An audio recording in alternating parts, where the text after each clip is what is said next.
Professor P.L.O. Lumumba is a distinguished scholar and legal luminary, holding a Doctor of Laws in the Law of the Sea from University of Ghent, Belgium, as well as a Master of Laws and Bachelor of Laws from the University of Nairobi.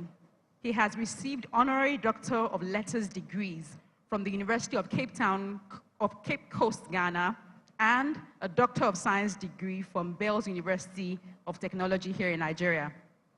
With a rich background in human rights, humanitarian law, and international humanitarian law, Professor Lumumba has served as an advocate in the High Courts of Kenya and Tanganyika and is a certified mediator. His influence extends beyond the legal realm. Welcome, Professor Lumumba. Thank you. Thank you very much. Thank you. You may resume your seats. I'm a great opponent of lengthy introductions. Let me start by thanking the pastor and his wife, and also appreciating those who have spoken before me and those who are present to listen to our presentations. Without you, we would be talking to ourselves. There is a sense in which much has been said. If it is the history of the continent,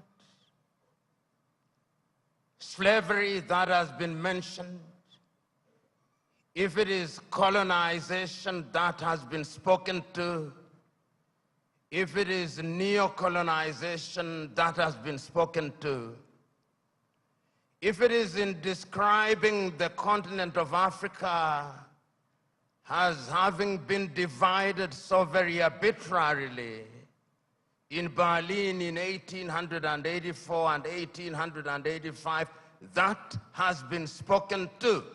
And we have been told so very correctly how that continues to bedevil the continent of Africa and to undermine our attempts at unity. Those of you who are students of history will remember that in 1963 in Addis Ababa, Ethiopia, and in 1964 in Cairo, Egypt, the debate was, should we redraw the boundaries?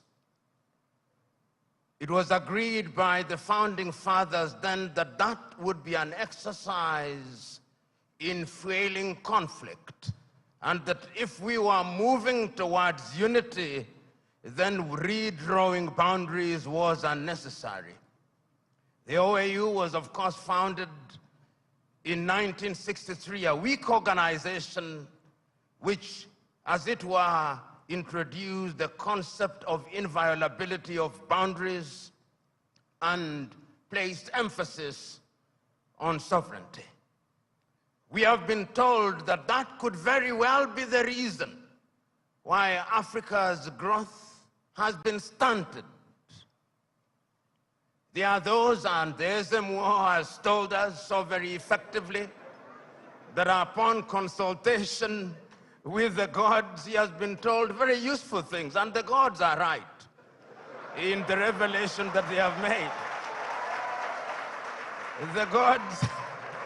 The gods are right in saying that we have suffered in many ways and continue to do so, and that therefore the post-independence African country or countries are bedeviled by many things. That could be a reason. It has also been said that part of the reason why we have not realized our potential is because we make the wrong choices. And that could very well be true. And my brother who spoke about choices so very well told us that it all rests on the choices that you make.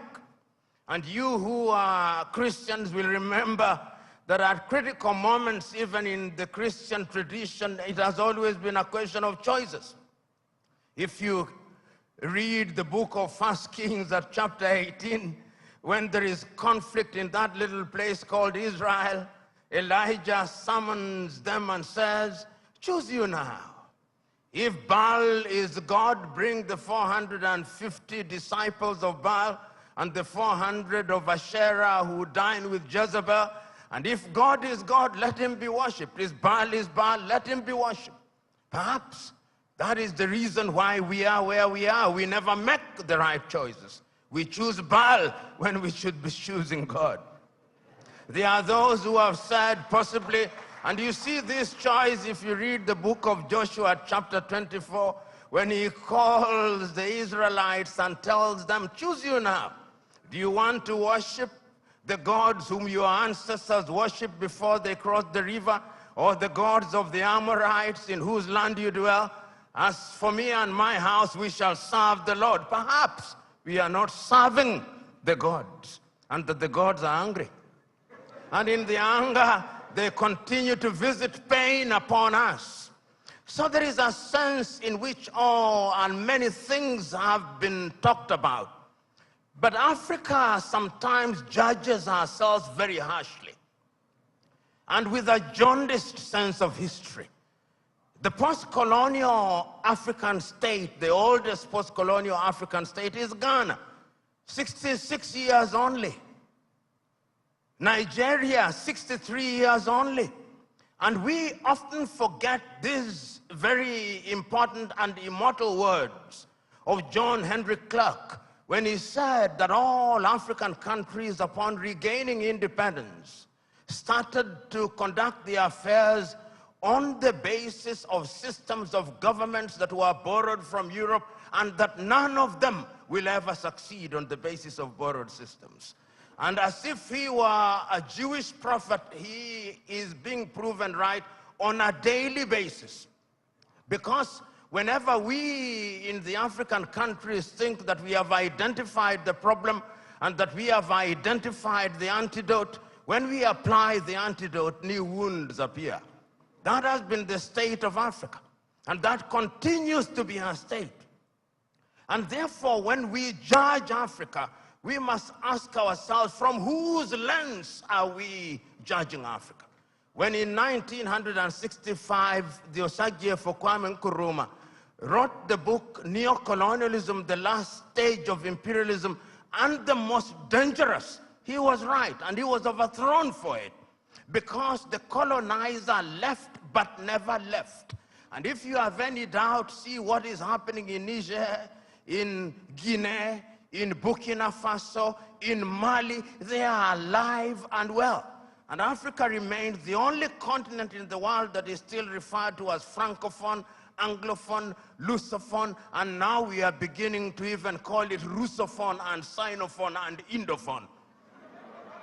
There is a sense in which we must never forget this, so that when we are judging Africa, we ought to judge her on the basis and upon the realization that the headwinds that stand on our path are numerous, and that there is no shortage of fifth columnists within our ranks. The SMO spoke, and if the SMO were to speak a little longer, he would have reminded you of what Chinua Achebe said in Things Fall Apart, that they came and put the things that held us together, and we can no longer reason as one. And he said, we may have sent the white man away, but what about our brothers whose minds they have infected and infested? And there is no shortage of them. So Africa can and will arise. And if you look at the continent of Africa, she has always been conscious of the need to do right things. And if you look at the continent since 1963, and I can remember this so very vividly, I can remember Kwame Nkrumah in 1957 on the 6th of March saying, the freedom of Ghana means nothing if the rest of Africa is not free. He says the same thing in 1958. He repeats the same thing in 1960 in Casablanca, Morocco. He repeats it again on 25th of May, 1963 in Addis Ababa, Ethiopia, where he tells the 32 heads of states gathered there, we must live here with one army. We must live here with one currency. We must live here with one foreign policy coordinated. And I even suggest that we can have a capital, and I suggest Bangui in Central African Republic because it is the most central. But we listen to him not. After that, of course, we have had our gains. Under the aegis of the OAU, Africa was able to eliminate apartheid South Africa. Under the aegis of the OAU, Africa was able to chase away the Portuguese in Cabo Verde, in Angola, in Mozambique, in Guinea-Bissau. Under the aegis of the OAU, Africa was able to chase away the apartheid regime in what is now Namibia and the Ian Smith regime in what is now Zimbabwe. Let us not judge ourselves too harshly. We have made our mistakes, but sometimes it is proper, as my sister said, that we see half full glass rather than half empty. We must not debilitate ourselves by constantly bashing ourselves and looking at Africa from jaundiced eyes from Europe and America. And I'm suggesting to you, we have and will continue to make our mistakes. Look at Africa and the decision that she has made for herself over the years.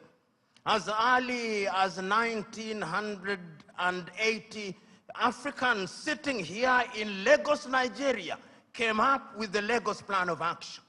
And the Lagos Plan of Action told Africa, in order for Africa to realize our potential, we must trade amongst ourselves.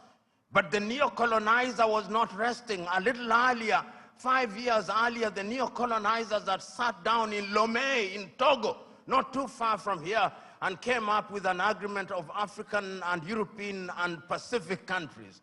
And when that did not work, they sat again in Cotonou, here in Benin, and came up with the Cotonou Agreement. They are never resting. We must never forget that. The neo-colonialists are alive and well, and is always trying to frustrate what we do because Africa is their hunting ground. And we did not stop there. When we are doing things, you tell me what Africa has not tried to do. In terms of the airspace, we agreed in Yamoussoukro, in La Côte d'Ivoire, that we will open our airspaces in 1988. We sat in Abuja, here in Nigeria, in 2001 and said we were going to spend not less than 15% of our budget in the health sector. We sat in Malabo, Equatorial Guinea in 2014 and said we were going to focus on agriculture. We sat down in Maputo in 2013 and said we were going to ensure that our women were mainstreamed in the activities of Africa. We sat down in Abuja in 2013, in 2014 and said we were going to have free movement of people, and once again sat down in Kigali, Rwanda 2018 and said we were going to eliminate visas. We sat down in Abuja and said that we were going to silence the guns in 2013. We did not. And we sat down in 2020 and said we were going to silence them. And now the guns are alive and well. And who are supplying us with the weapons? It is not us. It is others. Should we blame them? Yes, we should. Should we blame ourselves? Yes, we should. So Africa has always been a battleground.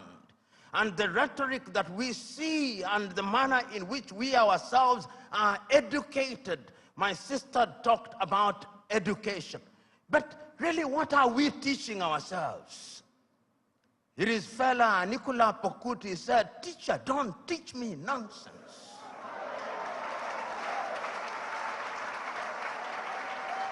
And I'm suggesting to us that most of us, including most of us who are here, we are so very thoroughly miseducated that what we must do is to unlearn the burden that we have in our mind. Those of us who are lawyers, when do we feel happiest? when we cite an English authority to determine a land case in Abeokuta. When we talk about the reasonable man, we don't talk about the reasonable man in Akeke, in Apapa. We talk about the reasonable man being the man in the Clapham omnibus in London, England. That is how miseducated we are. And until we are re-educated, we who are present here are part of the danger to Africa. Because even in our unguarded moments, I went several years ago to the university at Harvard and talking to students, and one of them said that Harvard was the best school in law, in teaching of law. I said, whose law? Nigerian law? Ugandan law? Zimbabwean law? They can only be best in teaching their law, not ours. And I've seen we who are in this space of education, somebody spends 6 years at Unilag, and when they go to Harvard or Stanford for 3 weeks for a short course where they spend most of the time taking tea, he comes back and says, an alumni of Harvard.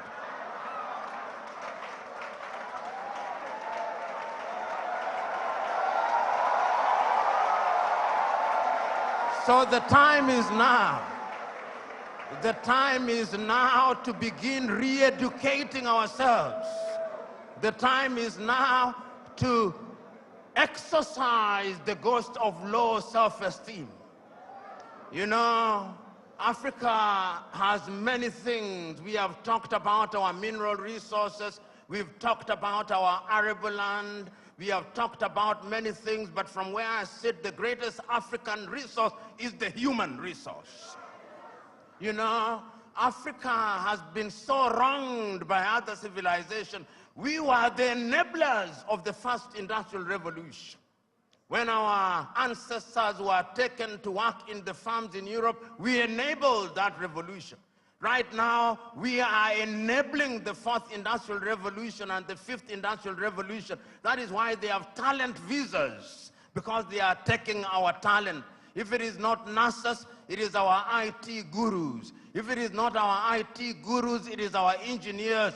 And we are gleefully letting them away.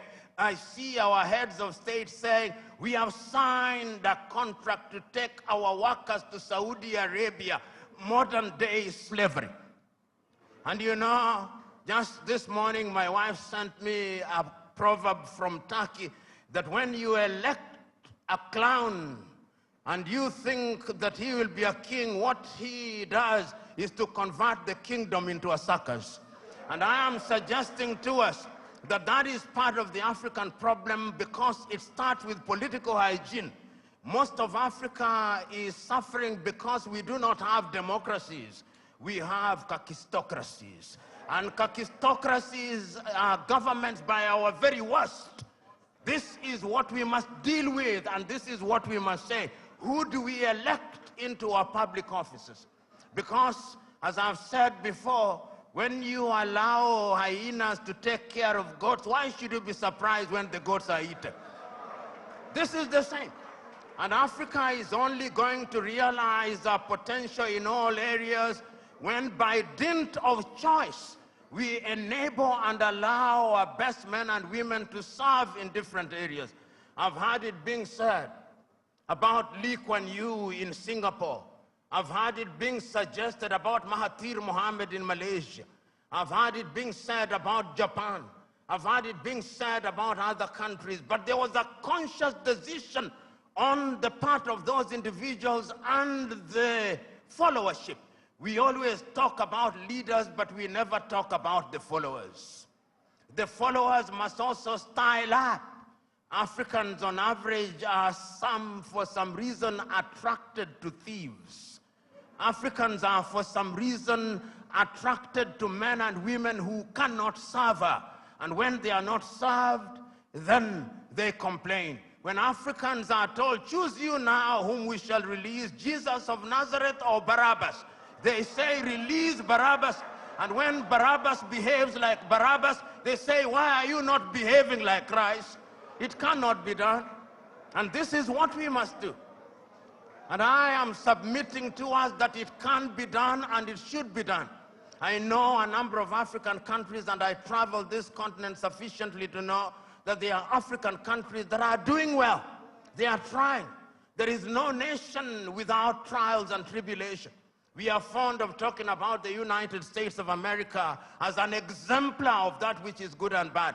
When they said in 1776 that they held certain truths to be self-evident, that all men were born equal, that they were endowed by their Creator with certain unalienable rights, that among those who are life, liberty, and the pursuit of happiness, were blacks included? No, they were not. Did they not fight a civil war? Yes, they did. Are they not frustrating people until 1963? Did George Floyd, was he not killed only recently? There is not a single nation without trials and tribulation. And we must therefore remind ourselves that we have the wherewithal to catapult Africa into a different orbit. And Nyerere of Tanzania once said, we must also define what development means. And he said, development does not mean necessarily the building of skyscrapers. There is nothing wrong with that. But let the Americans go to the moon. We are going to provide water to our villages. We must define what development means. And once we define what development means and we define ourselves, then Africa shall realize our potential. In 1996, Thabo Mbeki talked about an African. Who is an African? Who are you? Define yourself first. The Chinese define themselves. The Indonesians define themselves. The Koreans define themselves. We must define ourselves and begin to believe in our institutions. You know, and I see it in this part of the world. When we want to look at our economy, we say, what does Moody's say? And Moody's is very moody when they come to Africa. Moody's. Can the Department of Economics at UNILAG not do that? Can't they? McKinsey, an American outfit, they are the ones who come here and tell us how our economy is behaving. When the American dollar as much as sneezes, the Naira goes into a coma. Why? 63 years after independence in Nigeria, 66 in Ghana, 61 in Kenya, and many other countries, we still believe that somebody else's currency is what must define us. 63 years after independence, we are still importing chicken as if our chicken forgot how to lay eggs.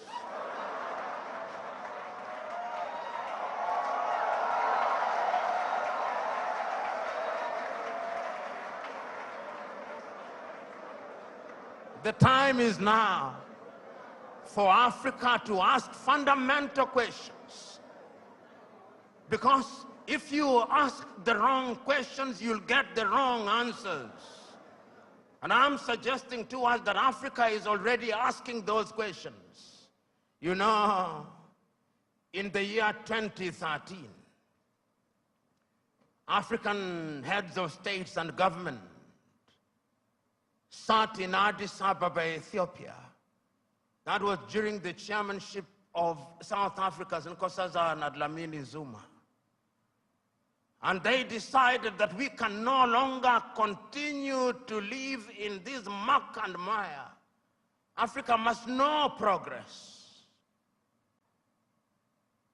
And they came up with Africa Agenda 2063. My sister spoke to it so very ably and eloquently and passionately. What we don't say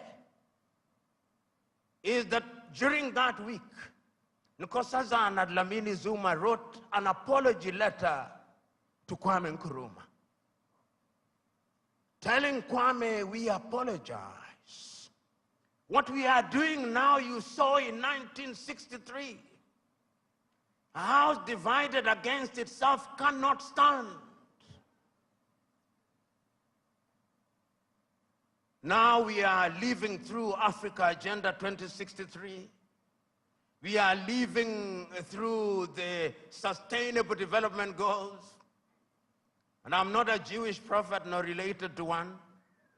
But I can confirm to you, we will not fulfill any one of them. You cannot, in the nature of things, engage the reverse gear and then think you'll reach your destination. You cannot. And that is what most African countries have done. So the time is now, as the cliche goes, when you are in a hole, you stop digging. And Africa must stop digging. And if we stop digging and we look at what we have, Africa Continental Free Trade Area says that we are going to trade amongst ourselves in the world. Africa trades ourselves at best at 20%. Europe at about 70%, North America possibly 65%, Asia now going to 60%, Latin America going to 55%, Africa 20%. What must we do? We must stop certain things that stand in our way. Conflict. Look at Africa as I speak to you. Look at Sudan. For the last 2 months, there is no economic activity in Sudan. They are destroying what they once built. Even if you wanted to trade, who do you trade with? Generating, as at now, 2.5 million refugees. I do not hear the voices of African leaders, no. Their silence is eloquent. And when they speak mutedly in sanitized languages, and people are dying. Children who ought to be vaccinated in Sudan are not getting vaccinated. Here in your neighborhood in Cameroon, children have not gone to school for the last many years. Conflict. In northern Mali, the country is divided de facto into two. In the Democratic Republic of Congo, 120 armed groups, yet it is the busiest airspace in the continent of Africa. Minerals are being taken away to Europe and America. Central African Republic, the same. Libya, the same. Several months ago, I wrote to the chair of the African Union and to all African heads of state and said, convene a meeting with only one agenda item. What can we do to save Africa from this slide? Only 4 replied. That is the state of the continent of Africa. We must deal with the basic things. We must solve conflict. We must change our governance. Because if we don't deal with the question of governance, we are going nowhere. Africa has become a continent where after every election there is conflict, because the pursuit of power is a cutthroat competition where throats are actually cut. And when the SMO was here and he consulted the oracles, he discovered that we have a problem in that direction. And that the sooner we resolve that, the safer we will be. Africa can rise and Africa will rise. But it's not going to rise by prayer and fasting. We must pray and fast, but it will not happen. Because the last time I checked, even those of you who are believers, when Abraham was taken from Ur of the Chaldeans and given Canaan, it was not on a silver platter. He had to fight the Canaanites. He had to fight the Philistines. That is the nature of divine instruction. Go ye and subdue the world by the sweat of thy brow. The kitchen where they make manna was closed. Manna will no longer come. Because you must now make your manna. And it is our duty, therefore, as Africans to begin to rethink the younger generation. You know, there is a saying in Chichewa in Malawi, that more precious than our children are our children's children. So when we are doing these things, we must remind ourselves that we are doing for this generation and generations yet to be born. When my good sister was speaking, she started in 1969 about the education. We were alive. Then you came to the year 2023 and we are alive. But when you came to the year 2077, knowing as we do that we are not immortal, we shall be assumed into heaven. Some of you who will be alive, you'll be old and possibly stupid and not very useful to anybody. This is why we say it is intergenerational. So, brethren, what we must now do is to ask ourselves, then what do we do? Beyond the rhetoric, what do we do? And what is beautiful in Africa now, not only in the continent of Africa, is that there is a consciousness. You know, I'm in a church setting, and sometimes it is good to remind you, for those of you who believe and believe rightly, even in the Bible, sometimes those who are saying the right things think that they are the only ones, thinking in silo.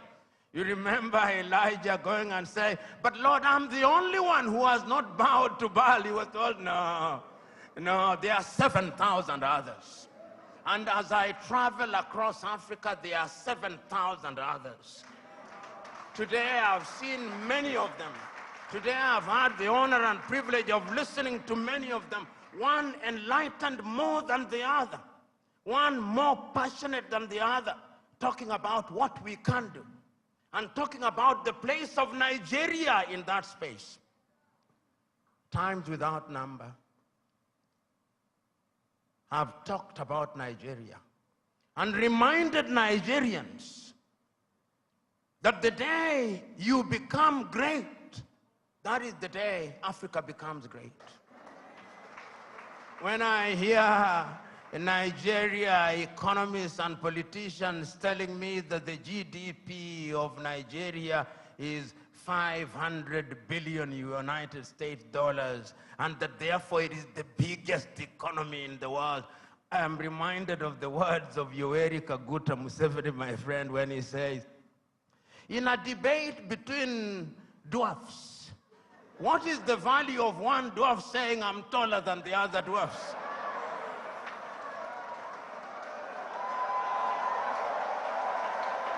You are still a dwarf. This Nigeria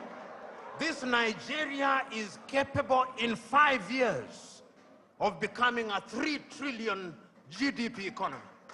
The fundamentals are there. Talk of human resource. And I think it is my sister, you go to anywhere in the world, tell me, engineering, artificial intelligence, space, Nigerians. The saying goes, if you go to any part of the world and you do not find a Nigerian, run away from there. Because there is nothing to be done there. It is these Nigerians who will move the country. I keep on reminding my Nigerian friends, you say you are 220 million. No, you are not. I suspect you are 300 million. And if my suspicion is correct, you owe this region and this continent the talent. You know, when people talk about instability in Nigeria, I ask them, can you handle refugees from Nigeria? Can you? You cannot. They'll overwhelm the entire West Africa. So it is in Africans' genuine desire that Nigeria remains great and becomes great. All the ingredients are there. Writing in 1983, Chinua Achebe, in his book, The Trouble with Nigeria, said that it is simply and squarely a problem of leadership. That is an African problem, and I also want to say it is also a problem of followership. Before the Ezemwe started speaking, he talked about what is expected of him in the village. When you are appointed into a public office in Africa, they actually expect you to be a thief. And if you don't steal, they say you are not wise. So in the minds of many people in Africa, Abuja and Lagos are hunting grounds where they send their sons and daughters to steal, to take antelopes, which they share in the village. That thinking must change, because service for humanity is what we must look at. And I have no doubt in my mind that Africa can do it. When I look at Africa and I look at Nigeria, I see an Africa that is capable of rising because our sons and daughters now present in the continent and even in the diaspora. You go and see the Africans in the diaspora, whether they are in Antigua and Barbuda, and my good friend here, the ambassador of Antigua and Barbuda, Wallace Williams, Trinidad and Tobago, will agree with me in that regard. You go to St. Vincent's and Grenadines, you go to Jamaica, everybody now wants to come and invest in Africa. But we must make the circumstances right. So we must improve our politics. We must make our laws enabling. We must improve our agriculture. We must improve our health. We must improve our education system. We must improve the quality of the environment so that we stop our young men and women dying in the Mediterranean Sea, dying off the coast of Dhaka, going into modern-day slavery in Saudi Arabia, in that part of the world. It can be done. We have seen it done during our lifetime. We have seen South Korea do it. We have seen China do it. We are seeing India do it. We can see Indonesia doing it. We have seen Vietnam after the war doing it. And within the continent of Africa, there are other examples. We have seen Rwanda rise like a phoenix during our lifetime. We have seen Botswana do it. We have seen Cabo Verde do it. We have seen Mauritius doing it. It can be done. And if we agree that it can be done, what we must now do is to take a solemn vow. And that solemn vow must come from these words spoken by Julius Kambarage Nyerere on the 6th day of March 1997 in Accra, Ghana, when he was called upon to be the guest on the 40th anniversary of Ghana's independence. This is what he said, and I say this, then I shut up and sit down. Mwalimu said, when Kwame Nkrumah told us in 1963 that we ought to unite, we agreed with him. And we did not for one moment believe that unity in and of itself will solve our problems. What we believe that unity will make our voices as Africans to be respected, because the rest of the world is not bothered about our Ghanaianness or our Tanzanianness. He did not say this, but I'm adding, but our Nigerianness or Ugandanness. The rest of the world only knows about Africa. The time is now. Our generation fought the colonialists and brought what we thought was independence, but they gave us the crown without the jewels. But of all the sins that we have committed, there is a single sin that we must never commit: the sin of giving up, the sin of despair. And each one of us must remember that we have a role to play. We have a role to play because if the ocean is to exist, the droplets must be good. If the forest is to exist, the trees must be good. Play your part and let the results be the testimony of your efforts. God bless you.